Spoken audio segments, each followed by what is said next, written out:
اس لیے امن، امت کے اندر یکجہتی پیدا کرنا، امت کے اندر پیار پیدا کرنا، امت کے اندر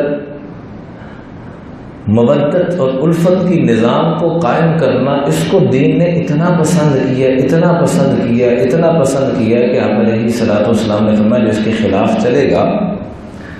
شرکم من لا یرجی خیرہ، فرمایا تم میں سے سب سے برا انسان اللہ اور اس کے رسول صلی اللہ علیہ وسلم کے کاغذوں میں اور پوری انسانیت کے کاغذوں میں سب سے برا، شرکم سب سے بڑا شر والا، اس میں تفضیل کا صیغہ ہے، اس میں تفضیل آتا ہے کہ اس سے اوپر کوئی چیز نہیں، جیسے اللہ اکبر، اللہ کیا مطلب کہ اس سے بڑا، ایسے ہی شرکم یہ بھی اس میں تفضیل ہے کہ سب سے برا شر، سب سے بڑا شر والا، کیا مطلب کہ اس سے بڑا شر والا کوئی نہیں ہے۔ کون ہے؟ من لا یرجی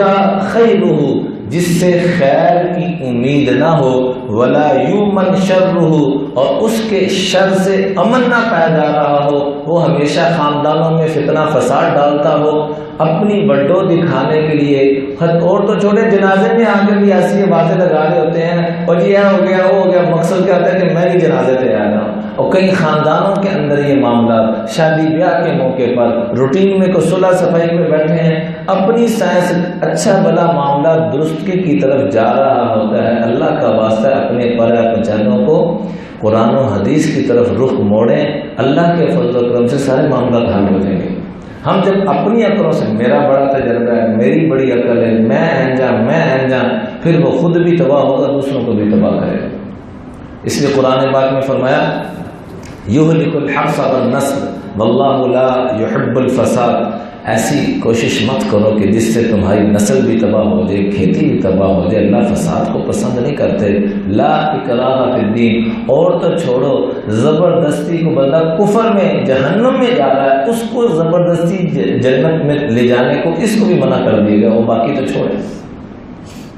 ایک بندہ کفر کی حالت میں مر رہا ہے تو کہاں جائے گا؟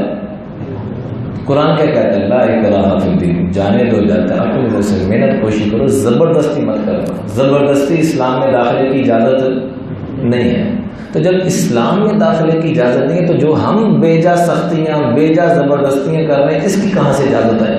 ویڈیو کے نیچے سبسکرائب کے بٹن پہ کلک کریں، بیل کے آئیکن پہ کلک کیجئے تاکہ ہر نئی ویڈیو کی نوٹیفیکیشن آپ کو مل جائے۔